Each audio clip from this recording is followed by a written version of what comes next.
And we are live. What's good, chat? Your man DL saying, welcome. I really want to know podcast, man. How y'all feeling out there, bro? Happy Tuesday.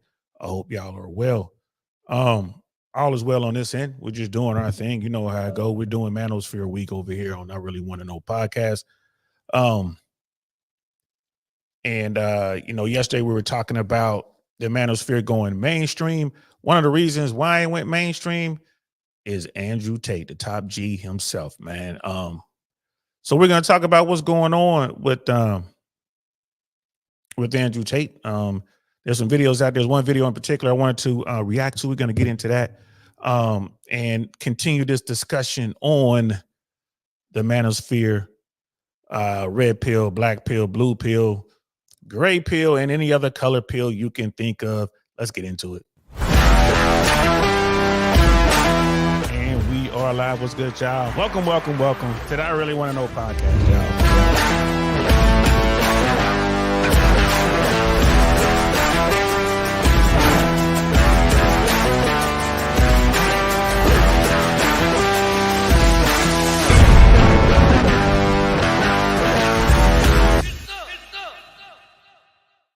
Some indeed, man. Shout out to my girl Shoo, man. We'll get Shoo over here soon. Shout out to Shoo. Brother Griot's vision, bro. Brother Griot's, man. I gotta call you, man. I owe you a call. I saw the message, man. Bro, if you want me to forward stuff on Instagram, man, tag me. So tag me, and once you do, it makes it easy for me to just click on the photo or whatever, and I can send it right out. Otherwise, I got to do a whole bunch of stuff. And if you're asking for a favor, you don't want the person you're asking the favor of to have to lift a finger, right? You want to do all the work for them. So yeah, make it easy for Uncle Saint. You know I'm old, bro. So if you want me to, because I definitely support your work, man. Brother Grios is out there making it happen, man. If y'all need a photographer, videographer, whatever you might need, holla at my man. He's out of Texas, but hey, he can come to you wherever you are, man. He has really great rates. He knows what he's doing. He does great work, timely work, just like Shoo. So shout out to him. And remember that, guys, if you're asking someone for a favor, make it easy. Present it in such a way that all they have to do is say yes. Like, hey, bro, I want to help, do me a favor. Can you just click this? Or can you just, forward that? Or can you just make it simple? So all they got to do is pick up their phone and boom, done. That helps you out. They're, help them help you. So want a favor, something like that, especially on social media. And it's really just about forwarding stuff and all that kind of stuff, liking stuff. No problem. Just make it easy on them, guys. Make it easy on them.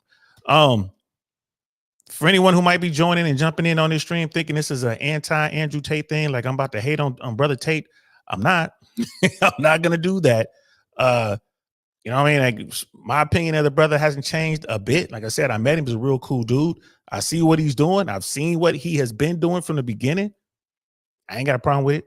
And I'm talking about the manosphere stuff. I'm not getting into his history, like, some of his businesses and some of the things that he has done. Hey, man, that's on him. But to my knowledge, he wasn't doing anything illegal. It is what it is, selling the dream to the highest, possible factor. But, with the cam girl business and all that. But we're not here to talk about that. We're talking about Andrew Tate, the top G, with respect to the manosphere and red pill and all that kind of stuff. And we're just going to talk about that. Brother IRS is in the building. What's good, fam? What's good, fam? A pleasure to see you, man. Thanks for stopping in, man. Appreciate you, bro. Appreciate you. I be seeing you working hard over there on the Fresh and Fit platform, man. Modding over there, bro. Why aren't you a mod over here? What's going on? What's going on? We got to fix that. I gotta fix that, bro. It's over here. So as soon as I can, I got my screens all messed up. But as soon as I can, bro, I'm definitely gonna get you a wrench over here, man. I appreciate you. Thanks for coming through. The Manosphere, Andrew Tate, Fresh and Fit, whatever podcast, man. Coach Greg Adams, Donovan Sharp, Rich Cooper, Rollo Tomasi, Michael Sertain. It goes on and on and on. Like professional Ryan Teraband, one of the newest guys to the whole world of it, bro. It goes on and on and on and on. This space is needed. So many guys need this space. You know, are there some bad actors? Absolutely. There's a bunch of dudes that I don't really know their names. The one guy, like the pickup artistry stuff, bro. Like the PUAs. I'm going to be talking about that a little bit tomorrow, as well. I was watching some of King Dose of Game YouTube channel, man. Check out A Dose of Game, bro. As a matter of fact, I should put it in I should drop it in here so you guys can see it. Check that out, man. For those guys who aren't even trying to be quote unquote players, Dose is dropping, he's dropping knowledge, bro. Knowledge that all dudes need to have, at least be referenced, familiar with. And I was watching one of his videos, and I want to talk about it. I definitely want to talk about it. So I'm going to drop in the description here. I'm going to drop his link. Here it is right here. Go check out the brother. Copy, paste. Here we go. Go check out A Dose of Game. That's his YouTube channel right there. You know what I mean? Bro, his perspective is on point. And like I said, even if you're not trying to be a player, and that's a commitment, guys. You trying to be a player, that's a whole new world. That is a real commitment. Even if you're not trying to be a player, the knowledge, you know what I mean? The knowledge is right there. That's what you want. That knowledge is right there. It can only help you as you move forward, out here in this ever-changing dating landscape, bro. It's just it is what it is, bro. Check that out. I know a lot of folks are like, man, you really, you repping hard for Dose. I'm like, bro, his stuff is on point. His stuff is on point. I can't knock it. You know what I mean? It's like, bro, he know what he's talking about. When you get over there, Fresh and Fit fam, especially when you get over there, he did a video about 1.5 years ago, maybe 2 years ago, about Fresh and Fit. It's not a hit piece. It is his take on Fresh and Fit, right? And before you people be like, catch up with me, like, yo, fam, I can't believe you supporting that guy. He's hating. Go into the comments on that video, and you will see the back and forth between me and Dose. And like I said, that's how men need to talk. That's how men need to move. It's no back and forth and that. It's a conversation. And Dose handled it like a G. And I got to, tip my hat to the brother. You know what I'm saying? And I've been watching him ever since. Bro. And he, we are allowed to have our opinions on whatever. Just like we want to have this talk about Andrew Tate. We're allowed to have our opinions on whatever topic. And if we're going to, come together as men, they're going to learn as men and grow as men. You got to understand that not everyone is going to think the same way as you do. We talk about that. You want to make sure that you're not in the echo chamber. You want to make sure that you have plenty of men who are willing to stand on their square and can have a back and forth, a true healthy conversation about a topic and still be cool. That's how you need to move. That's the only way you're going to get better in today's world, right? Don't be one of these keyboard heroes. Look at Fresh and Fit. Whenever they have a little bit of drama with somebody, y'all notice how they do it now. Dude from the quartering said something. Myron and Fresh responded, said what they had to say, went in hard. And then what happened? You know what I mean? A week later, the guy is on the platform from the quartering. They had a talk like men. They hashed it out. You feel me? And they were able to create content, and that's how it's supposed to go. That's how it's supposed to go in the real world too, fellas. That's how you're supposed to move. Women move differently, right? They do what they do over there, but over here, you need to move a certain way. You know what I mean? So keep that in mind when you guys are out here working on yourself, improving and becoming the best version of yourself. I'm not saying that you got to challenge a man, smack him across the face with a white glove and his pistols at dawn. I'm not saying that. You ain't got to take it to that level. But if y'all feel real strongly about something, you should absolutely offer people to put the gloves on, step into a controlled environment like a gym, into a ring, and go ahead and get that aggression out amongst men. I think you should do that. I don't think that we should be literally dying, you know what I mean, to prove a point. But I do believe that we should be willing to put your hands up, you know what I'm saying, and get with it. I'm 100% behind that, right? As a man, as men, you should be willing to stand on your square. Don't run from it. You dig? You know what I'm saying? So this is why this space needs to exist. I did a quick video in the car. I haven't loaded it up yet today. You know, normally I do quick shorts while I'm picking up my daughter, and I was talking about this whole sprinkle, sprinkle, drizzle, drizzle thing, and how, boy, them dudes struck a nerve. and you know, I was talking about how these women are saying all these men or, you know, demanding that they be pampered and bought things and taken out and blah, blah, blah. The key phrase, all these men. It's not all the men. It's not nowhere near all the men. It's about 20% of the dudes, right? It's the men that these women are chasing. And they don't like the fact that dudes now are using the leverage that has been given to them by most women. Most women have given all the leverage to the top 20% of dudes out there, right? Myron Gaines talks about this all the time. He says feminism has inadvertently given all of the leverage to the top tier men. And now the top tier men are like, oh, we're about to use this leverage that they just gave us. You want to holler at me? Right? I'm going to need this. Right? So women are saying that all men are doing this, right? Drizzle, drizzle. No, they're not. It's not all men. It's the men that they are chasing. Women are saying, oh, the era of, someone had a thumbnail like the era of the simp is over. No more simpletons. That's a lie. The 80% of men that are out there that are generally invisible to most women, they're still there.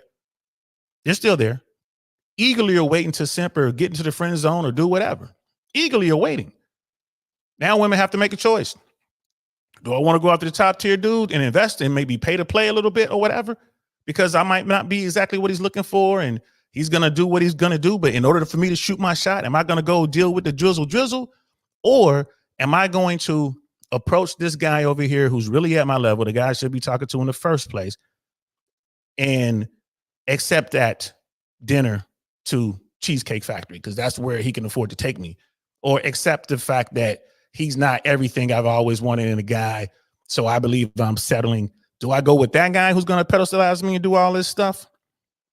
Or do I deal with the drizzle and take my chances? You feel me? So this whole soft guy era is not all men. It's a very, very small select group of men, roughly 20%, if you ask me. Right. So I'm gonna upload that here probably later on tonight. I forgot to do it prior to coming on here. But again, this is, and the last point I wanted to make, the bottom 80% of dudes, the vast majority of those guys, they have not made it to the manosphere yet. They have not fallen down the red pill rabbit hole or the black pill rabbit hole or the purple pill or you enter the color pill rabbit hole. They haven't found it yet. Right. So those guys have no idea what's going on with drizzle. Like, what is this all about? They haven't found it yet, but they will. And when they do, you know what I mean? It's going to be a game changer, bro. It's going to be a game changer. You know what I mean? Educated Tyrone's in the building. What's good, fam? Good to see you, man. You know what I'm saying? Like, yeah, I appreciate you coming through, man. I appreciate all the support, bro. Brother Pitney in the building. What's good, bro? Brother Pitney, man, I'm glad you're here. Let me modify your modification. How you using remove? Nope, you are a managing mod. That's cool. I wanted to make sure you were a managing mod, and you are. Appreciate you, bro. Putting the gloves on, fellas. No street fight. Yeah, put the gloves on. Put the gloves on, bro. No need to go out there. There's no need to do the street fight, man. There's no need to get them pistols, bro. There's no need to do anything permanent, man. Y'all got an issue over something, a disagreement or whatever. And if it goes to that point, yeah, man, let's get into the ring and do it. Now, sometimes you got to do what you got to do, man. Sometimes you're out and about in the real world. Somebody comes after you, bro. You got to defend yourself. You got to get out that situation. So always be ready to fight. Always be ready to defend yourself, but don't go looking for the drama. Right. And this is why Rich Cooper and all of the other guys, most of the guys in the space will say, hey, you should be out there studying combat sports, learning how to fight, going like either get into the gym and learn how to box or do MMA, like jujitsu. Right. You should, in states where, Americans have the right to bear arms in every state. It's just some states make it very, very, very, very, very, very, very, very, very restrictive, but you can still do it. You should be going to the range. You should be proficient with your weapons. Be it your long weapons, your shoulder fire weapons, your handheld weapons, whatever. If you want to be like Joe Rogan and get out there and get you some, some bows, crossbows, and all that kind of stuff, whatever. If you want to get good with knives, whatever, just be proficient, be able to protect yourself, be able to protect your family. And once you do that, don't go out there looking for drama. Do not go out there looking for drama. Yeah, but this soft guy era thing is crazy, man. It's taking off. I'm telling you, it's just a matter of time before the mainstream media outlets pick it up. It's just, have they even talked about it on The View yet? I'm pretty sure it's going to hit The View and those type of mainstream media outlets pretty soon. And Brother Penny said, looks like Drizzle is turning into a tsunami. Absolutely, bro. Absolutely. And Brother IRS is like, yeah, it will find them eventually. He's talking about the RP world, the manosphere will find those bottom 80 guys. For real. Yep. 60 to 8% of men are still blue pilled. Yes, bro. It is what it is. That's the way we were all raised, man. That's just it. So getting into the Andrew Tate thing, I discovered Andrew Tate on Fresh and Fit. It was the episode when he was saying that depression doesn't exist, right? Great thumbnail. It was an eye catcher thing that blew up the internet. That's when people got their first dose of Andrew Tate. And admittedly, it took a while for me to watch that episode. It was in there. It was in my thumbnail. I saw it. It was in the queue. I just didn't watch it. It took a while for me to watch that episode. Once I did, not gonna lie to you, I was impressed. I'm like, all right, I see where he's coming from. A lot of people, he said that the depression doesn't exist, and they start touting all these numbers and saying all this stuff and blah, blah, blah about Tate. And I was like, y'all didn't watch the episode. Of course, he said depression isn't real. Of course, depression is real. It is real, but it's only really, it can only affect you as much as you allow it, right? People are depressed all the time. People go through drama all the time. You're going to need money. Resources aren't right. Maybe you lost your job. Maybe you lost your girlfriend. Maybe you lost your wife. You don't have access to your kids, right? There's so many things that can get you to be depressed, bro. And it can manifest itself if you don't handle it right. You can feel the effects on your body. You might get headaches. You might get, it was like tension headaches. You might, I remember once I was so stressed out from work, I couldn't even move my head. My neck had just kind of seized up, bro. That's one of the few times I had to actually take real meds, right? Dealing with some stuff at work. I was stressed out and I didn't handle it properly. And what was Andrew Tate talking about? I was like, hey, man, he's like, the depression doesn't bother me because when I start to feel it coming on, I go out and I hit the gym harder and I train harder. You know what I mean? And I get in there and I work those things out. Okay, what he said made sense to me. But you had to watch the entire stream. I think that one was over 3 hours. You had to watch the entire stream. But once I watched that, I'm like, okay, all right, I see what's up with this Tate dude. Right. And I kept, he kept coming back to Miami. And whenever he did, I would watch his content on Fresh and Fit. I would watch other content that he was doing with other content creators all over the world. I'm like, okay, I see what this guy's doing. A lot of the things that he said made complete sense to me. A lot of it made sense. But to people who are just watching clips, they're not going to get it. I have highlighted, moments from Andrew Tate from the Fresh and Fit podcast on this platform. One of the episodes that I'm always talking about and I watch over and over again is when he's sitting there with a bunch of women. And I happened to be in studio that night. He's sitting there with a bunch of women. And he was, that episode I recommend to everybody. I think Fresh and Fit has it up on Rumble still. You can't find it on YouTube. But he was telling these women, he was saying, if you think that you're going to go your whole life without having kids. I can't remember exactly what he said, but his words were just amazing. And he was basically telling these women, like, if you're going to dedicate your life to a career, to a corporation that don't care about you, and you think that, when you get old and past it and you can't have kids anymore, that the fact that you can buy a couple extra Gucci bags is going to make you happy. He was like, you're crazy if you believe that. You got to, I did it no justice. You got to hear what he said. He's using words like vapious and stuff like that. And he told a story about his grandmother, right? And all of the children she had and all of their children and their children's children. And you want to talk about the true wealth of a woman, of a human, like the power of a woman, the beauty of a woman, right? They never show these clips. They never clip those moments and put them out there for Andrew Tate. Why? Because they need monsters. right? They need the big bad wolf out there. Myron and Fresh, big bad wolves. Andrew and Tristan Tate, big bad wolves. Donovan Sharp, Coach Greg Adams, you know what I mean? Rich Cooper, even the dude Brian from whatever podcast, they got him as a big bad wolf. He can't handle it. Like, what's up with all this hate mail? Well, why are you guys threatening me? He's just trying to make money, right? He had no idea what he was getting himself into. Andrew Tate was telling these young women to quit chasing your corporate dreams, find yourself a good man and have children, because later, when you're not happy later, having those children will make you happy. See, I'm messing it up. I can't say as well as he did, but all the women that I know that have kids, and man, they're older and they just love the fact that they have kids. Kids come over, they got the grandkids, they're just happy. Like it's like they did their job or something. Like, I don't know how to put it. Right. But those women are happy. Now, I know women who don't have any kids and out there doing their thing. And most of them that I know, especially the ones that are like, wealthy, they're talking about getting surrogates. They're talking about adopting. It's like it always comes back to, wanting to nurture and be a mom. Andrew Tate was talking about that to a table full of women. And I've never seen that clipped outside of in our spaces. I've never seen anyone on the blue pill side. I've never seen any of the, the feminists talking about it. And I mean, he's had so many moments where he's talking about what women should do and, telling women don't fight men. Like, you can't fight a man. Don't even try it. Don't try it. You're going to get hurt. I don't care what judo, what taekwondo, whatever course you took. Don't fight a man. These women are going out here thinking they can fight men. And the scary part is men are starting to fight them now. Men are like not holding back now. They're going out there cracking skulls open, right? And it's crazy. Andrew Tate was one of the first people I heard in this space telling women, like, don't do that. Don't do it. Myron Fresh talk about it all the time. Like, don't do it. They even had demonstrations on the show.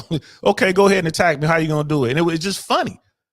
Women really they're starting to believe these things, and that could get them hurt. So again, this is why this space is needed. I mean, it's just why it's needed. And they definitely need to create a manosphere boogeyman, and Andrew Tate is it. Oh man, we got Not You There Every Day. Ashley in the building. Was good, sis? Just popped in. Love the topic. Gotta listen for a while before I give my opinion. Cool. That's what's up. I'm looking forward to that opinion. Miss AKA ladies in the building. Was good, sis? Brother Grios is in the building as well. What's good, fam? What's good? Bro, I was talking about you when you started the show. Do me a favor, man. Anytime you want me to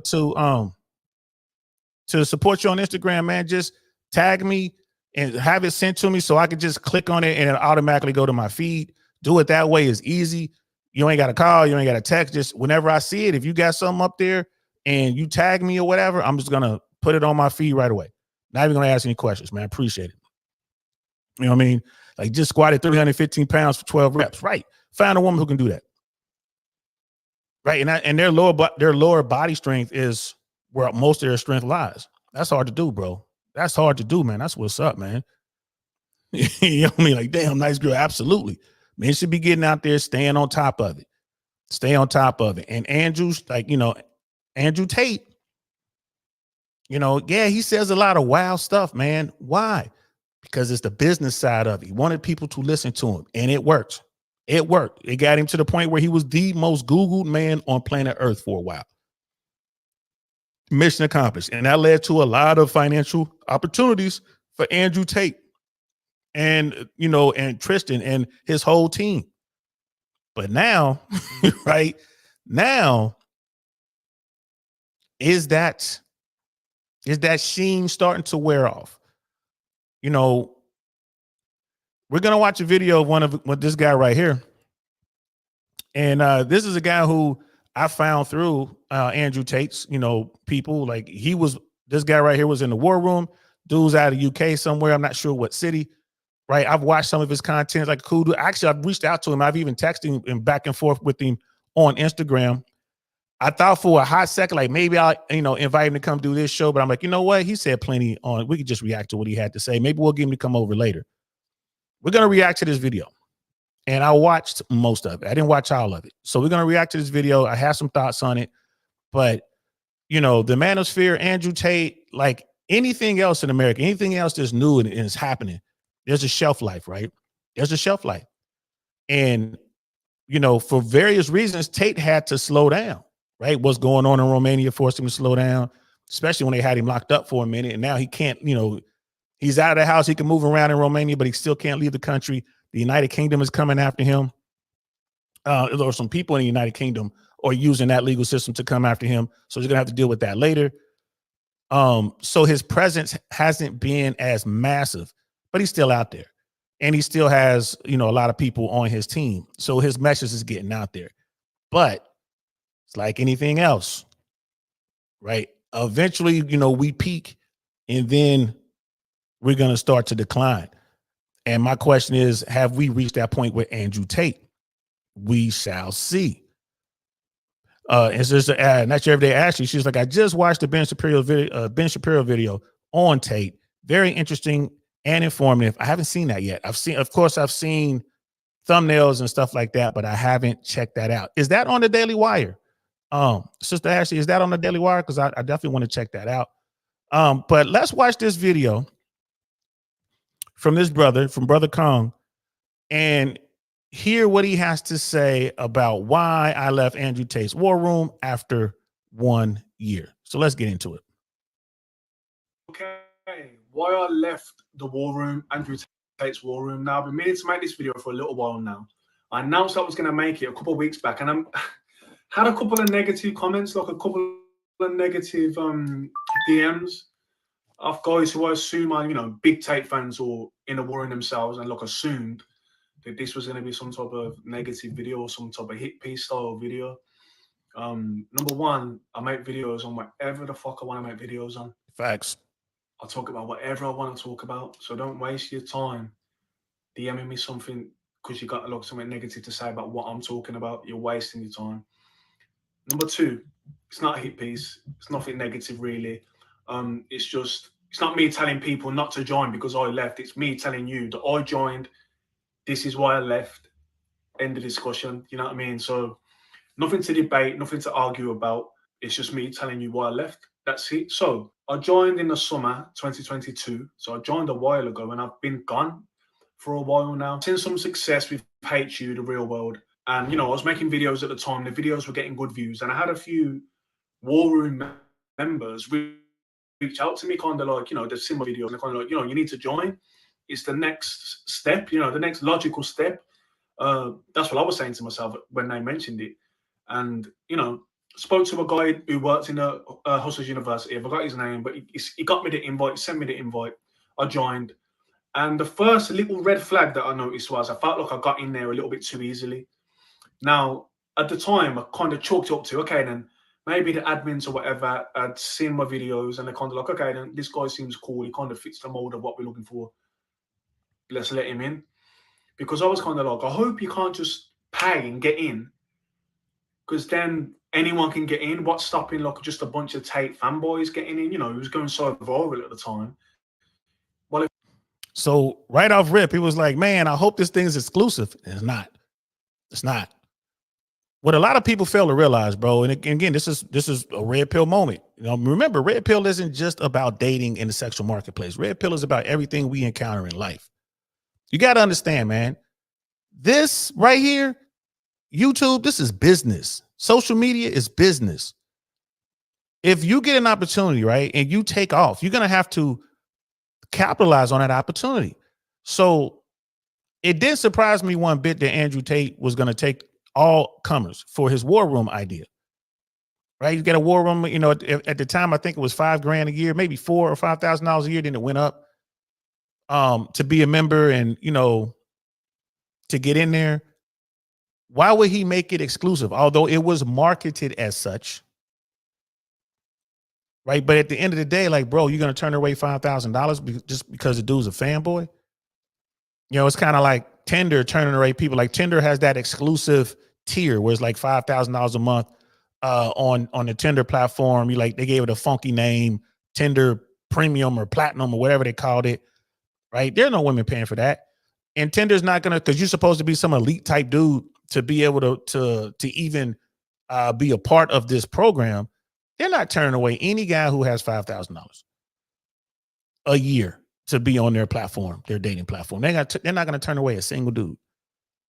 Right. So this is the red pill side of the hustle. You got to understand it. It is a hustle. Now, the people who joined the war room, did they have direct access to Andrew Tate? Sounds like they did. Right. And for someone like me, I remember when he announced it, I thought about it. I'm like, right. It would have made sense for me to do it for 1 year if I had the time to travel, which I did not. That's the only reason I didn't do it. I'm like, bro, if I had the time to travel, it would have made sense for me to invest $5,000 to be a part of the war room and then start, networking, because that's what Uncle Saint does. I would have been in Romania. I would have been in Dubai. I would have been wherever they were going. When they came to the States, I would have known. And I would have been able to do things to monetize that. So it would have been a nice investment for me, and I would have got the money on the back end.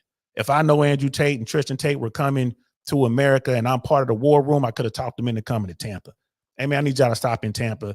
We're going to do some stuff here. I would have been doing comedy shows. I would have been doing networking opportunities. I'd have been setting stuff up, getting in there and getting that bread. People would see me getting mad pictures. You're right there next to the Tate brothers. That's going to add to your value to people in that world. Bam. Oh, you can get a hold of the Tates? Yeah, I can get a hold of the Tates. Like Myron and Fresh, they can get the Tates on the phone right now. That's worth money. Right? It's all about the networking. That's the red pill moment, boys and girls. But when you have guys who are just paying this money just so they can go and maybe see Andrew Tate at some random event at some point over a 12-month period, to them, that's worth it. They can go in there and, he's going to say a whole bunch of stuff that's just going to blow your mind. And so I'm going to wait for him to say it. But for some folks, that type of investment makes sense. And I think Brother Kong here was like, well, let me go ahead and make this investment, jump in here. Because right away, he's thinking, I need the network. I want to be with high value guys. This is going to be a way for me to get to that point. So we're going to hear how that worked out for him. Sister Ashley, yes, says, definitely hit me up. You said Great Pill gave you my info. Hit me up on Insta. It's scrolling down to below right here. Plus, remember, I sent you my number when we did that show when we had you on. And I think I was on your platform or mine. I can't remember which one. But anyway, my area code is 818, not the area code for Tampa. My area, remember, I came from LA. My area code is 818. So if you like kind of glanced at the number, you probably changed the area code without even realizing it. So I did shoot you my personal info so you could, you know what I mean? Because I definitely want to do some more collabs, and I'm hoping, man, you could talk about making some moves here in Tampa, because I think the opportunity is there for us to do some in real life content. So yeah, let's hit me up. Let's get the conversation started. So hit me up on that. And Gammy was like, he just trying to get attention, talking about sparkling water. And yeah, that's what's coming up, bro. That's what's coming up. Like, you've seen this, you know what I mean? So, but I don't think that what he was doing was overall negative, bro. I don't think it was overall negative. He's like, a real man doesn't want to listen to his dumbass rants. Even when someone's doing a rant and you don't maybe necessarily agree with it, my brother, I would suggest that there's always something there. There's always something there. Like, again, I would have definitely jumped in on the opportunity with the Taste. It was just at the time I wasn't able to travel internationally. That's the only thing that held me back. I'm like, all right, it's not worth the investment if I can't travel internationally. And I'm a networking dude anyway. So I didn't really take away that this was a hit piece or anything like that. And this video certainly is not a hit piece. I'm definitely a fan of, like I said, I'm a fan of Tate's good guy. You know what I mean? Definitely had, great conversations with him in person. He's a cool dude. And I think I know he's done a lot for this space. Right? He's done a lot for this space. So this is definitely not a hit piece, but we definitely want to talk about it. And Sister Ashley's like, yeah, we got an open mic and collabs for sure. Yes. And Thursday, I have a show in Ozmar. Check my Instagram. I got a show in Ozmar. It's not an open mic, but I'm going to be there this Thursday. I'll be freed up soon after or for other Thursdays. So let's definitely get together. Definitely, guys. I want to see you on stage. I want to see you do some open mic. I want to see you do your comedy, shorty. Miss, I I got a standing ovation my first time ever doing stand up. I want to see it for myself. So let's continue with the video. For just a bunch of Tate fanboys going, and and it's like, this is like a big, exclusive, powerful network. Wouldn't that kind of dilute it if anyone can just pay and get in? So I got in, and then I realized anyone can just pay and get in. There's no like application type thing to get in. You can just pay and get in. So automatically, in my mind, that's going to dilute it. But little negative beginning, but let's go in. Let's see what happens. So I get in there. My initial impression, okay, it's a Telegram group. I'm all for Telegram groups. I've got a Telegram group. They're beneficial. I understand it. But when you're paying that much, I was hoping to see a little bit more than what I've seen initially. But again, I've only just got in. I haven't even started yet. I haven't even communicated with anyone yet. Let's just do what we got to do. Now. So what old boy is saying makes sense to me. It makes sense. It makes sense to me.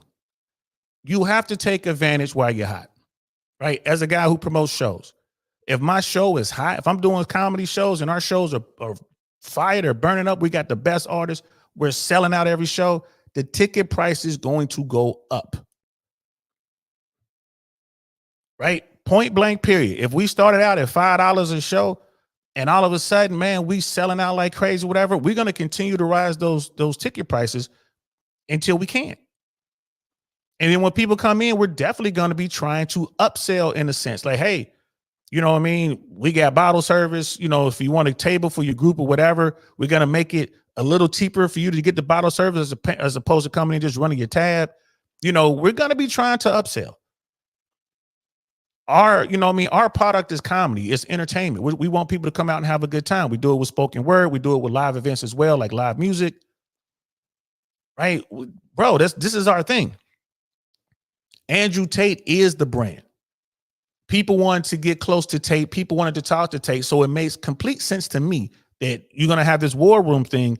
What are people really paying for? They're paying for access to Tate. Yeah, this dude right here, like Kong and someone like myself, I'm looking at the networking opportunities, but the average dude, they just want to be able to get in there first dibs on some events with Tate or whatever, right? That's what they're paying for. So when you are the brand, of course you're going to upsell. That's what people do. Now, you don't have to agree with it, right? You don't have to agree with it, but that's just how it works. I can't remember the whole process, but you're advised by certain guys, admins, or whoever I was speaking to at the time. You're told to do certain things that will maximize your benefit, right? So right at the beginning, I'm told to watch this movie. And now, this can be down to my character. Nothing wrong with the war room at this point, but this could be a flaw in my character, and I'll take some accountability. I ain't watching no fucking movie. Do you know what I mean? I've joined this network, and you're telling me before I get started, I need to watch this movie. I didn't watch the movie. I can't remember what it was called. And then I'm told, before you get started, you should buy these 5 courses. Again, I'm all for courses. Courses are beneficial if you seeked the course. You wanted the course, not somebody telling you you need these courses. And if I don't do these courses, I'm not going to be respected as a member. I'm not going to be prioritized as a member. It's kind of like if you don't do them, if you don't do the courses, you kind of view that, oh, you ain't even done this course, you ain't even done that course, so your opinion don't matter. That type of thing. One of the courses was like and bro, I get where dude's coming from. He has his own agenda, moving forward into this organization. He's paying the money and he's expecting something. So that's happened to all sorts of folks, man. How many times have you gone to some real estate seminar or some financial seminar, be it gold, precious metals, crypto, whatever, flipping? You get there, the seminar is normally free, but what are they doing? What are they doing as soon as the free stuff is over? They give you just a little bit, and then if you want to get to the real sauce, you're going to have to take this course, and this course costs money, right? That's what got DJ Envy in trouble. Right. And Envy was out there really trying to help folks. His courses were free. And then it got to where, okay, if you really want to get the super sauce, you got to take this course. And this course got to cost this much money. It's done on multiple platforms. That's what people do. Now, a lot of folks, it leaves a bad taste in their mouth. But me, I've seen it. I don't care if we're talking about Amway. I don't care if we're talking about incorporating you. I don't care if we're talking about prepaid legal services. I've seen them all. Right. And it's just like, bro, it is what it is, man. They're going to try to upsell you. Now, the beauty with what dude is talking about, it wasn't as if, well, if you don't buy these courses, you're out and they just keep your $5,000. Like, he was still in there, but he was like, what's going on? They want you to watch a movie. They're all going to do that. They're trying to give you busy work to justify the money. Oh, boy's like, I don't need to see this movie. I didn't come here for a movie. Dude's probably like, yo, where's Tate? You know what I mean? Where's this person? Where's that person? I want to holler at this person about that. You know what I mean? So, you know, that's, again, I would, if I'm talking to Kong, if Kong were here right now and say, hey, bro, you know, that's how shit works, man. You know what I mean? It is what it is. You just got to push through all that. If your goal, if your mission is to network with a certain type of dude, you got to push through. Brother Smeeb was in the building. What's good, fam? Oh, it was a pleasure to see you, man. Man, someone, I saw a thumbnail on YouTube a couple minutes ago that says Australia has gone straight communist or something like that. Like, I guess you guys are trying to arrest, or they're trying to lock up Elon Musk or something. No, they want to charge Elon Musk with something, and I think they're arresting people for free speech. It was just a thumbnail. I don't know what's going on over there, bro. But hey, man, take care of yourself, brother. I don't know what's going over there. I don't know if they got y'all walking around with papers. Man, oh man, people walking up to you talking about your papers, please. You know what I mean? Brother Pitney, upselling, there's a right and a wrong way to do it. Facts. Facts, bro. Facts. Like, doesn't surprise me. Yeah, man. I can't remember what it might have. I don't know if it was Tim Cass. I mean, I literally just saw it maybe 20 minutes ago. I should have wrote it down because I was thinking of you. I'm like, oh shit, they about to lock up Brother Smeebles over there. We got to come up with some sort of way to extract his ass from Australia. But upsell is part of it, guys. Again, this is red pill shit, bro. There's always going to be upsells involved. And like Brother Pitney says, there's a right way to do it. There's a wrong way to do it. At the end of the day, it's a money grab. Whether the money grab makes sense to you or doesn't, it's still going to be a money grab. Some people are really good at extracting that extra money. They're really good at it. And some people just kind of bang you over the head with it. And keep in mind, the whole war room thing, the whole concept was fairly new. I think that this brother right here, Kong, I think he jumped in maybe like the second year of it or something like that. I don't think he jumped in right away. But hey, man, you can't be surprised with stuff like that. You just have to remember why you made the investment and continue forward. A chess course. I ain't playing chess. I'm not interested in playing chess. The last thing I want to do today is play chess. I get it. You know, guys play chess, and because it's like a universal game for nerds, money guys kind of try and spin it and be like, oh, this is what successful people play. It's all about strategy. It's all about life. It's all about, no, you enjoy playing chess. That's what it is. No one I know in person who plays chess is more intelligent or more strategic than me. There's nothing. You enjoy playing chess. That's what it is. I'm not interested. I'm not buying this course. Body language course, how to talk to girls course, different types of courses that, you know, I weren't interested in. But one of them was almost like insisted, which was the Iron Mind course. So if this is insisted, I'll get this one. And again, all right, it was okay course, but it weren't nothing I weren't seeking it, but whatever. Anyway. So you can hear right away, it's like, oh, the whole chess thing. Well, Tate's all about chess. I mean, if you get into Andrew Tate's story, it revolves around chess. His father was a grandmaster level chess player, slant hustler, who was never offered the shot at being a grandmaster, but he beat a bunch of them, you know what I mean, according as the story goes. You know, chess has always been the game of royalty, man. This is, you know what I mean? It's strategy, it's war, this is like, I play chess. You can see the chess. Oh, there it is. Chess set right behind me. You know what I mean? Can't see it. I think is bam, you see it right there? Let me move out your way. Bam, chess. It's just something that, you know, starting next year, I'm gonna have my daughter sit down and we're gonna play chess. It's a thinking man's game. right? And this brother Kong, I think he's more of an action oriented dude, right? Probably closer to the streets than he is to academia. So he's kind of like, look, man, I paid you this bread. I'm looking for something, a certain thing. Nah, I don't want the body language. I already know about body language. Nah, I don't want the chest. I don't like chest. Nah, I don't want, you know what I mean? So I get where he's coming from, but the upsell is the upsell. You know what I mean? It is what it is. Miss AKA lady, she's wondering what is the purpose of the war room. The war room,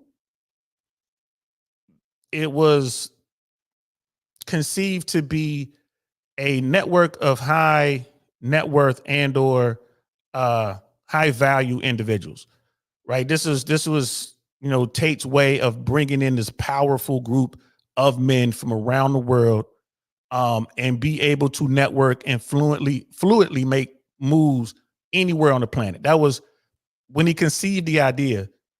And I remember watching this platform.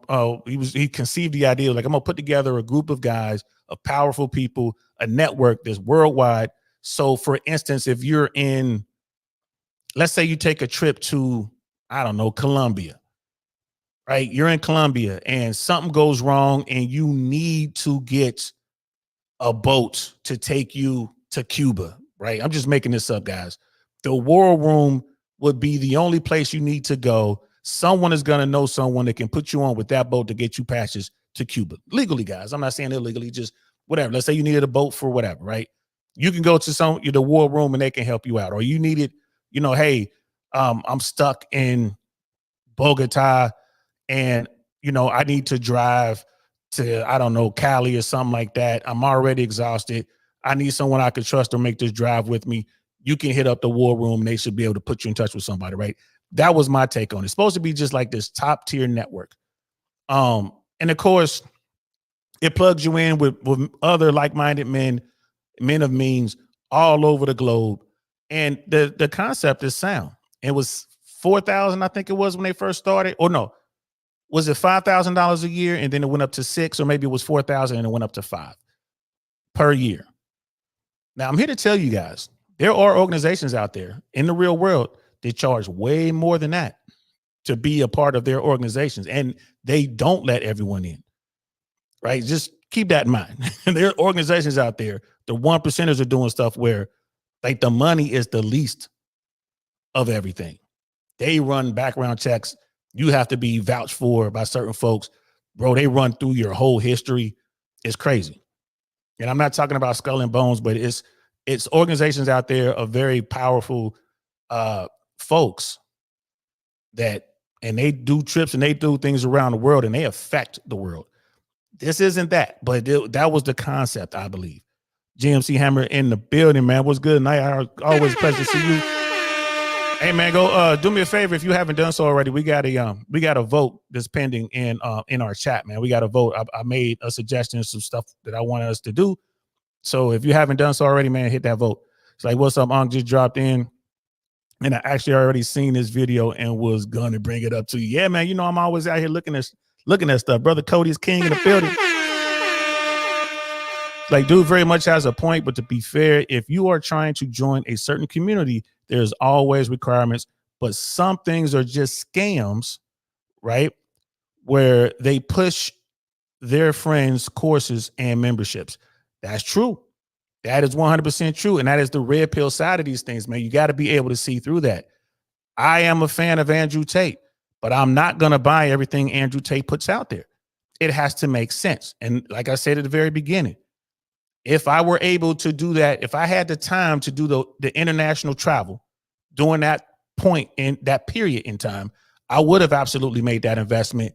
And for me, it would have been worth it. It would have been well worth it for me to shoot over to UK or Romania, to shoot over to the UAE, to Dubai, right? Just to be there. Like when Andrew Tate was going to do Just Pearly Things, when he was in studio. If I was part of the war room, I would have been there. I would have been in studio right there with Tate, right? It'd have been cool. I'd have been over in Dubai when he was over there walking around doing this thing. That would have been more than worth the ticket. And he wouldn't have said no. It's like, oh, he's in the war room. He'd already met me. Boom, I'm in the war room. You know what I mean? I'm highly admiring the fresh. They can vouch for me. Blah blah blah. Justin, I know Justin Wiley. You know what I mean? He went to school with one of my homeboys. Okay, bam, it's worth the investment for me because I'm sitting there at the table and I'm meeting the top tier guys, which is probably what this dude was hoping to do. This is what this guy was hoping to do. But it didn't work out that way because he came in unvouched for, just like he said, just kind of came in as whoever. There's no vetting process. I paid the money and I'm in. So it is what it is. Brother Smeebles, for the price range of the War Room, it's actually cheap. Yes. I've been a part of business accelerations, which had good value, but cost me around 35,000 for a year. Yeah. Yeah. I made my money back from this service. That's a fact. There are people out there, like the stories I was telling you about, there's people out there paying hundreds of thousands of dollars a year to be a part of these organizations. And they're getting that bread back. You know what I mean? 2-3-fold. So yeah, I think what Tate was doing made sense. He was popping at the time. And again, the War Room, the price to get into the War Room did go up. But like everything else, there's a shelf life. You know what I mean, Brother Cody? He's like, and the desperate losers eat it right up in hopes of rub off clout or an attempted social acceptance. I'm sorry, as social acceptance. My bad. I should be putting my glasses on, but I'm not gonna. But you're right. These sort of organizations, and like you said, the guys who come in there, these are dudes who are lower tier guys, and they're looking for that. Everyone's looking for that cheat code, right? This is the perfect cheat code. It's only going to cost me a few $1,000s. You know, it cost me $4,000, $5,000, $6,000, and I'm gonna be plugged in with Andrew Tate and his team. Why not? You know what I mean? Like, and Brother Smeebles thing, like, yeah, his thing was a community just like the War Room, $35,000, which he said he got that money back. You know what I mean? And Brother GMC Hammer was saying it was 1,500, then it jumped up. Oh, okay. I didn't know it was that low. Wow, $1,500 definitely would have been worth the investment. 100%. 100%. You know what I mean? I mean, it is what it is. You get your value. Yeah, you do get your value from it. If the War Room was asking for $5,000 plus, let's say, another $5,000 in other countries is actually cheap. If it's actually worth the value. Yep. You know, that's funny too. Like, I don't know how he handled. I think the War Room probably was in dollars. You know what I mean? So you're like, okay, it's going to be $5,000. So whatever currency you're in is going to have to be equivalent. That would be my guess. I don't know. I'm just guessing here. But in a community like this, it can be worth the investment. And if you believe it's worth the investment for you, then you should jump on. Right. And that's what this dude jumped on. But it doesn't seem that he was getting the value he was hoping for. Anyway, so initially, I'm already, nothing to do with War Room, but already I'm showing resistance internally. I'm not verbalizing this, but internally I'm like, you know, I don't want to do none of this type of stuff, but I get it, you know, let's see what's happening. I haven't even spoke to anyone or met anyone yet, so let's get started. Again, I join straight away. It is full of Tate fans, Tate fanboys, people, fans that I would consider, you know, taking it too far, especially as a grown man. And me, I like Tate too. I loved that summer where we took over with the TikToks and the content and the podcasts, and I rode that wave with my channel. So yeah, I enjoy content too. But as a grown man, your fandom should only go so far. Do you know what I mean? You got to check yourself and be like, right, and let's not get carried away. Because I've seen a lot of Tate worship in there, and you got to be careful. You ain't even got. Let me just explain this. You ain't got to be careful, because I was going to say the lines were kind of blurred. Is this a network or is this a cult? And this is the part where a lot of people who support Tate, and I would imagine guys who are in the War Room, they're not going to like that. Is this a network or is this a cult? And there's a fine line between networks and cults. And what's he saying about like hero worship? As a grown man, you want to be real careful about hero worship. I saw that in LA.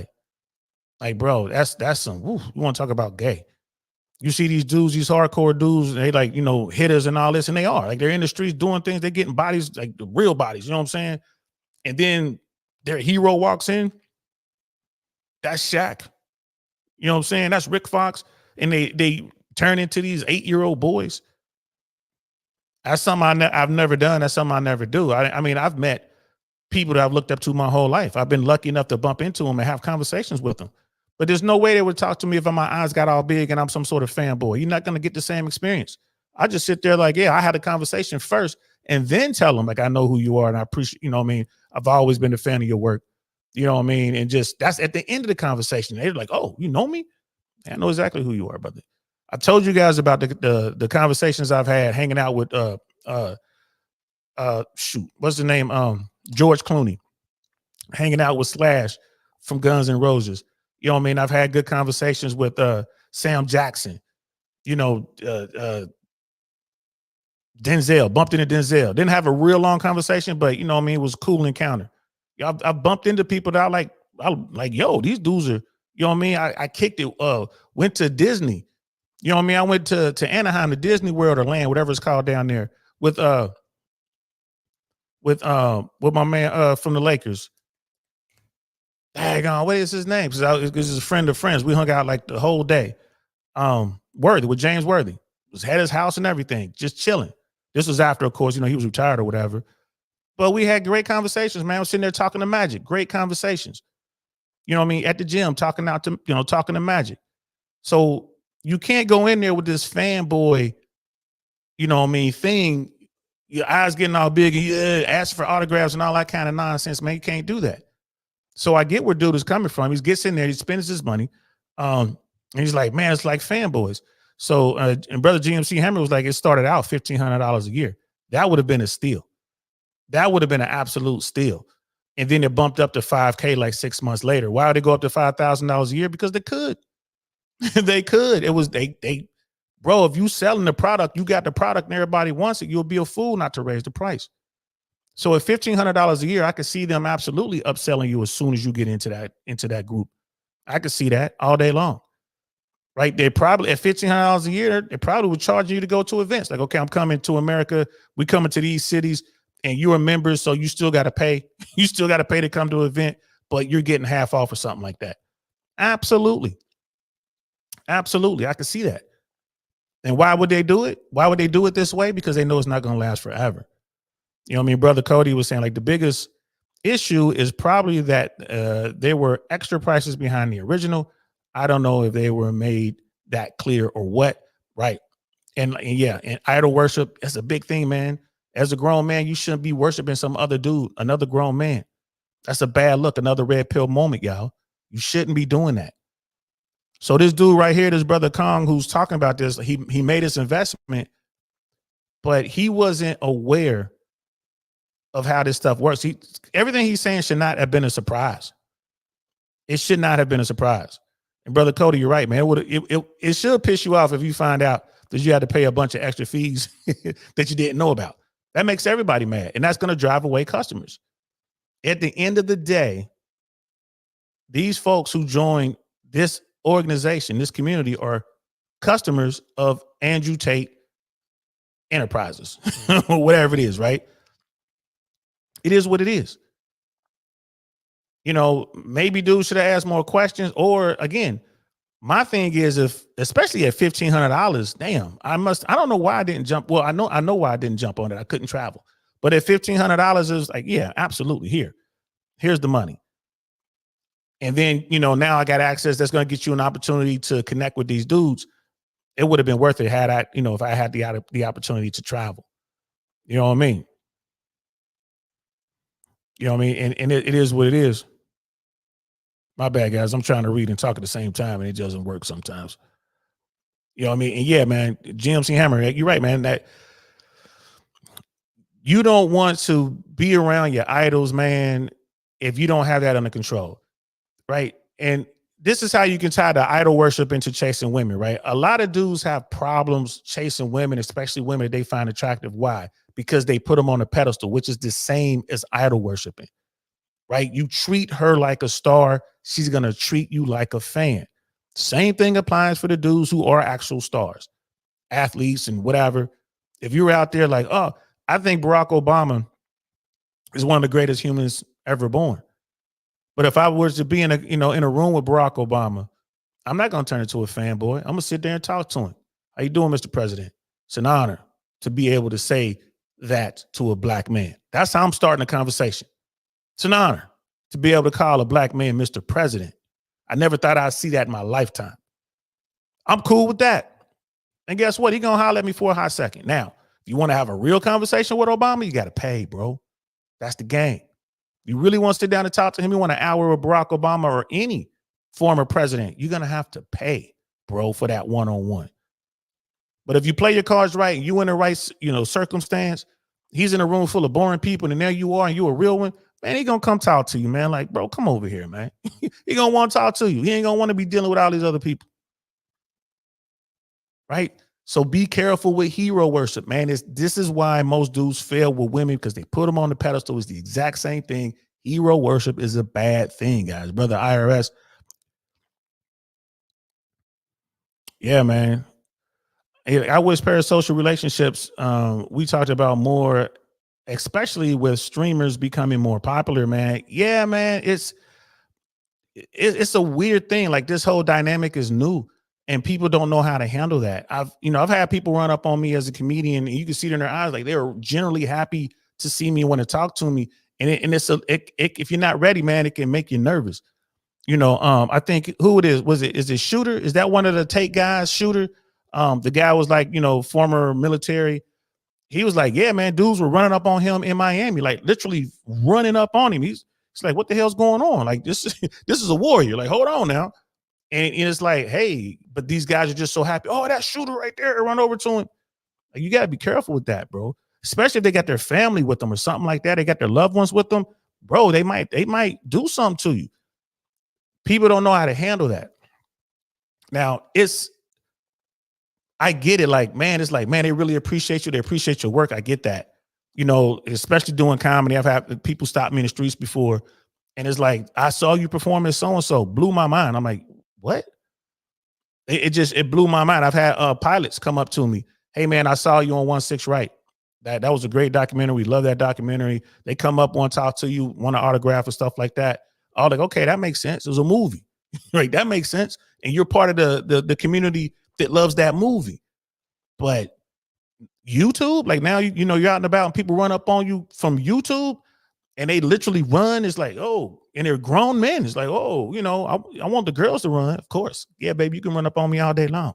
You know what I mean? Have her run up on me, bro. And when she get there, holla, holla, holla, holla, holla, holla, holla, holla, holla.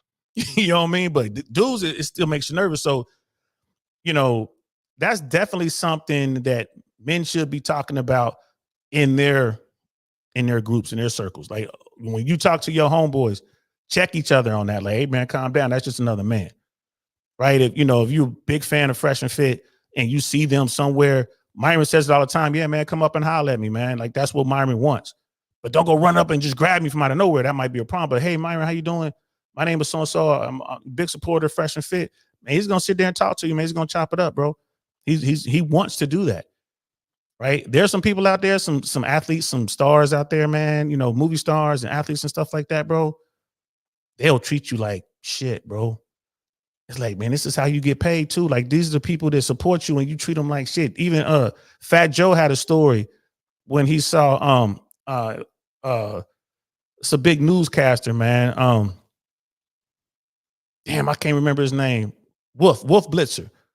He was telling this story on The Breakfast Club. Fat Joe said he was out kicking it. This is Fat Joe, bro. This is Fat Joe. He's like, there's Wolf Blitzer. He was like, yo, Wolf. He became a complete fanboy.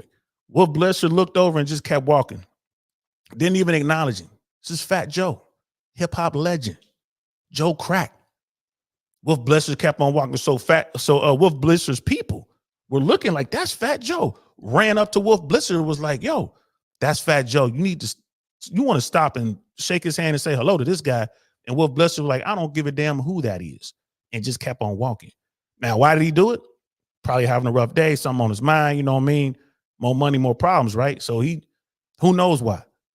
But Fat Joe was like, damn, that's when he realized. He was like, I'm never going to do that to one of my supporters. So it's both sides of the game. But on the one hand, you don't want to be a fanboy. But on the other hand, if you've managed to get yourself out there in the social world, if you manage to get out there and you got people who support you, you don't want to shun none of them, bro. Make sure you talk to them, man. Make sure you do it. If someone recognizes me from whatever, I definitely stop and I talk like, what's up? Like, how you doing? I appreciate you. Thank you so much. You know what I mean? I'll talk to them. I'm not going to blow them off. You feel me? So it's a crazy world out there, man. But this is something that you should be like, men, y'all should be talking amongst yourselves, bro. Like, don't let your homeboy go out like that.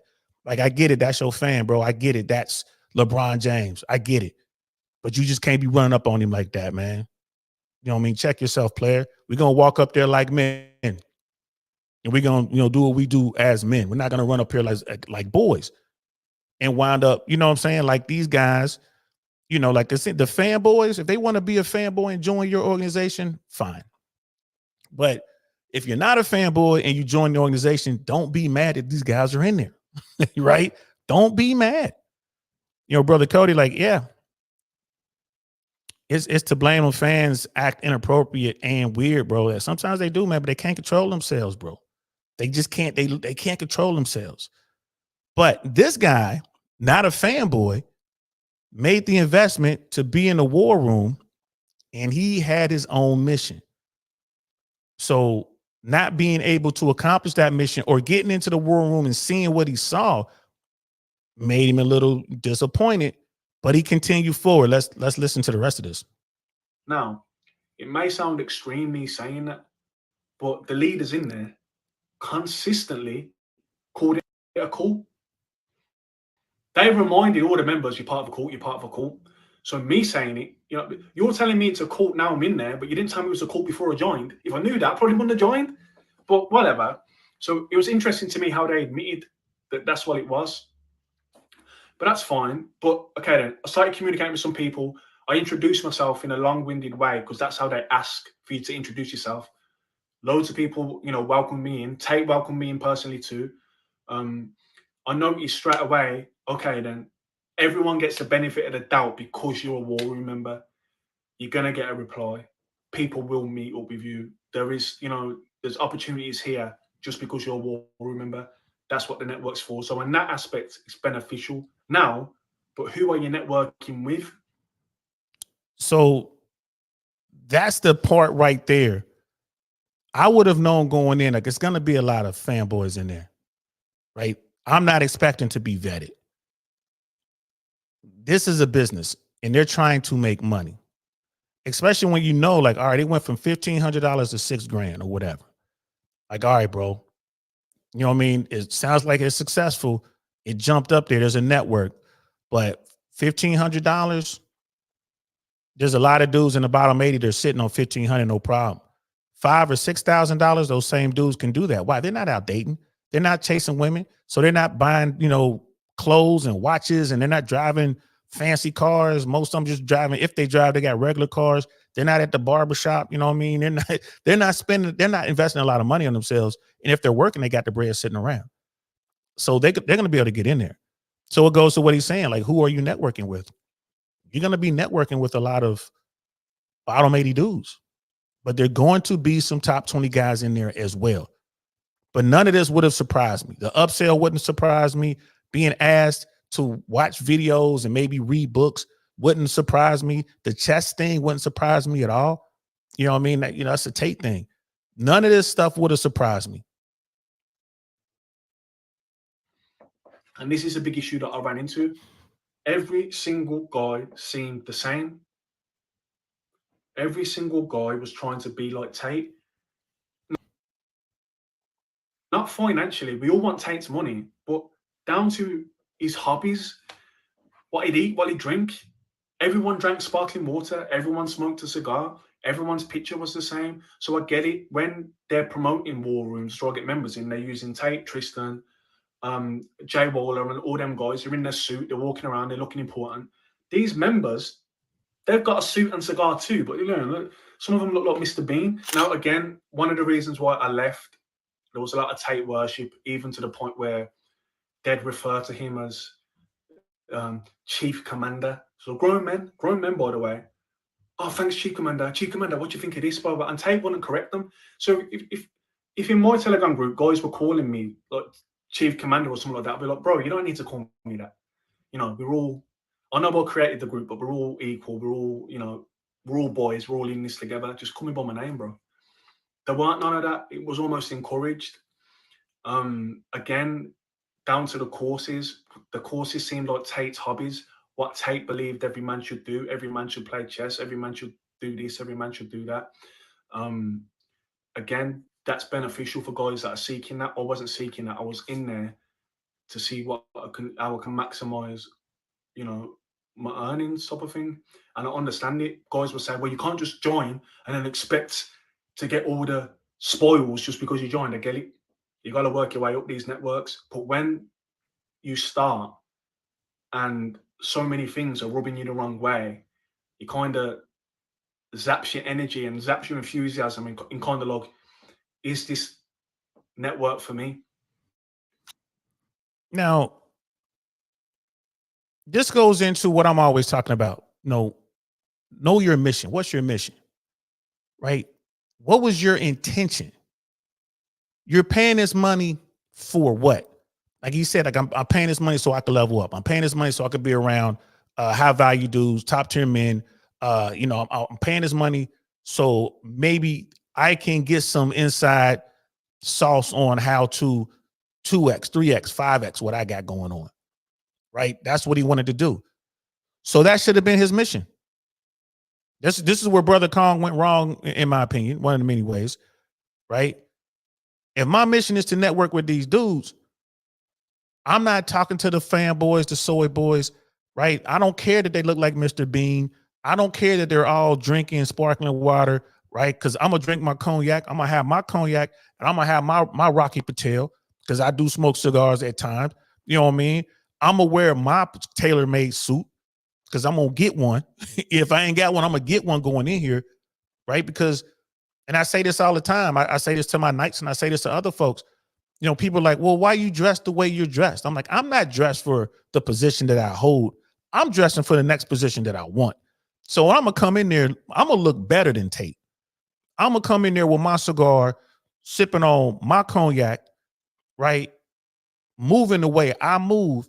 And they're going to be like, who is that? Tate going to send his people over to holler at me. Bring dude over here. Let's holler at this guy. Why? Because they're gonna know that this is a guy that we can use. We can work with this guy. I'm like, great. I done paid to be in here, right? I made that investment so I can sit right here next to y'all. I'm gonna sit at the table with the big boys, and we're gonna figure out how we can make some money off this investment. I'll tell them. I'll be telling them right off rip. I got to make this $5,000 back right now, right? So, what's the schedule for this thing? All right, we're gonna be in Florida. Fine. What days y'all gonna be in Florida? I'm setting up some events so I can make some money, right? And if you want to be sanctioned, if we're going to tag the war room, fine. 50-50 split. Let's make it happen. I'm going to do all the leg work, and you're going to make sure that place is full of people. Let's make it happen. I'm going to get my money back. Brother Kong lost his way. He got bogged down by all of the BS that he saw, you know, sitting around there, the whole fandom thing, and he didn't like the fact that he got upsold. They were trying to upsell him, and they wanted him to, you know, watch these movies. He got sidetracked by a bunch of whatever. If your mission is to get next to the guys who were running the joint, then complete your mission. Tate and Tristan aren't running the day-to-day shits in there. Who is? People like you, right? People like me. The people who come in there and look the part. Yo, let's get this guy involved. Let's offer him an opportunity, which would have been sales based or whatever. Hey man, we can get you an affiliate link, or hey, if you get people to join, we'll give you a portion of that. All right, we could talk about that, but I want this as well. If I'm gonna do that for you, y'all gonna do this for me and negotiate. He didn't do that. He did not do that. He let himself get bogged down by the whatevers, you know what I'm saying? That the extra stuff. Brother D-Mac is in the building. What's good, fam? He's like, I have a hard time comprehending these guys sucking up or trying to be like any man. Yep, we just talked about that, bro. You know what I'm saying? That hero worship stuff, man, it's crazy. It's crazy. But we got to understand, it's really difficult for us to put ourselves in these dudes' shoes. I've been trying. Lord knows I've been trying. Right? Truly sit down and imagine what it must be like to be invisible to everyone. We always talking about the invisible men, the bottom 80 guys that women don't see. Men don't see them either. If you want to keep it 100. Educated Tyrone was talking about that. It was like, yeah, man, it was a dude I was in school with. I forgot dude went to the school. Dude like stayed in the same dorm or some shit like that. He's like, bro, I forgot he went to school here. I didn't realize dude was still a part of this school, this college. The guy was completely invisible. Think about that. What it must feel like to be completely invisible to society. The only people that see you are the people that you see, which are other people just like you. So here's an opportunity to pay some money, and now you sitting there with the top G. Of course they're going to pay that money. Of course those guys are going to be flooded in an organization like this. They're going to be everywhere. They're going to be all over this organization. Of course. They're invisible. So think about that, brother D-Mac. How does it feel to be invisible? You know what I mean? Viking Paradigm in the building. What's good, Viking? Like, he went into it to make money, but he didn't join to self-improve or do any mindset training. And like DL said, he gave up after seeing the fanboy rather than trying to stand out. There it is right there. There it is. He didn't have a clear-cut mission with objectives for this investment that he was making to go into this war room situation. And when he got in there, he was just, let down. Like, and it's like, bro, how could you not expect this stuff to come in? And I get that. Now he knows. Moving forward, he knows. He will think twice before he joins someone's organization. Right? Fresh and Fit. Those are my homeboys. Y'all know those are my guys. Right? Fresh has the CEO network. Right? And from the moment he started that thing, he was like, hey, man, what's up? And I'm like, I got your back, bro. Yeah, I got your back. But I don't have to join because I'm always adding value. And if he needs me, I'm here. Like, bro, if you need me, if one of your people needs, I'm part of his network. But for those guys who don't have a network, for those guys who don't improve, like Brother Viking was saying, they're not trying to improve. I mean, if they're trying to improve and they don't know how to do it, the CEO network, I think, is a good move for them. Now you're in there with people who are trying to improve. Now, I guarantee you there's some people in there who are like, this money wasn't worth it. I didn't get anything out of it. Okay, well, what did you put into it other than the $100 or whatever it is a month? What did you put into it? You're going to get, you reap what you sow. Right? And for anyone to sit here and say that Fresh can't network, man, they're out of their mind. They're out of their mind. That guy's plugged into everything right now. Everything, especially the stuff that these young guys want, talking about cars, talking about buying real estate, talking about having, paying for parties, doing boat parties and all that kind of stuff, sales stuff. Fresh is plugged in with all that stuff, man. Look at Valuetainment. Look at PBD and how they get down. When you go to one of their events, bro, you don't think you're going to get upsold? If you go to the Vault event, you don't think you're going to get upsold? You don't think somebody's going to call you after the event to bring you into the funnel to sell you something? Of course they are. That's how it works. And if you're going to invest that money, you damn well better have a plan to get your money's worth out of that organization. Don't just I'm just going to pay to be in an organization so I can get a different color placard and hang it around my neck when I go to the event. Some people, that's all they want. They just want to be able to walk around with the VIP lanyard. That's all they want. Yeah, definitely a WCEO network. Like Fresh does great things, man. Like Fresh has hooked me up on many occasions. Just hit him up. Hey, man, I'm coming to Miami and I'm looking for, once I was looking for a place, I wanted to do salsa. Like, I'm looking for a good place to do salsa. I got this shorty with me. He was like, oh, go check out this place. Just boom, go check out this place. Go check out that place. You know what I mean? I'm always on him. Y'all know I'm a bit of a foodie. I like the nice restaurants, my people down there. So I'll be like, yo, if you checked out this restaurant, man, check out that restaurant. Have you been here yet? You know what I mean? It's funny because I'll tell him about a restaurant. A few weeks, maybe a month goes by, and then I'll see him post. When he had his Instagram, he'll post on his Instagram. He's at the restaurant I was talking about. Like, I told you, bro, it's fire. He's like, yeah, it's fire. So this is how you network. You add value to one another in ways that you don't even think is valuable. And Brother Smeebles, if the Tates aren't running everything, and you need to be good with the leading team, do what they want you to do so you can get known by those leaders and eventually get an invite to meet them. That's part of it. 100%, bro. That's part of it. That's how you do it. That's networking your way to the top. That's networking your way to the top. That's how you do it. You get in there, you figure out every organization, every entity has a structure in there. There's going to be people in there you've never heard of that are doing the heavy lifting. They're doing the sweat equity, the grunt work. What you need to do is you get in, you figure out who's doing what, then you place yourself in a position to add value to that person. And by doing that, you're adding value to the organization. So what am I talking about? Well, I got a story for you. Everybody sit down, please. It's story time. It's story time. So I had a friend of mine who was doing some political work, right? And no, I'm not going to tell that story. Another story, political story. I'm in California. This is when Gray Davis was about to go into his second term. He's looking to get reelected. So it was a reelection campaign. Gray Davis, I forget what year it was. And this is before he got recalled, of course. So he got into office, and then Arnold Schwarzenegger won a recall election, and they kicked Gray Davis out. But at the time, Gray Davis was the man. So I'm out there, and I'm like, you know what? I'm going to go volunteer for the Democratic Party. California was having their state convention, and LA was the host city. So the state convention for the Democrats was in LA. This is where Gray Davis was going to announce his reelection bid. And it was, it was huge in the political world. It was huge, especially California, right? So I'm like, I sign up, and I just decide I'm going to go down there, and I'm going to volunteer. And it was, it was like a random night, like a Tuesday or something like that.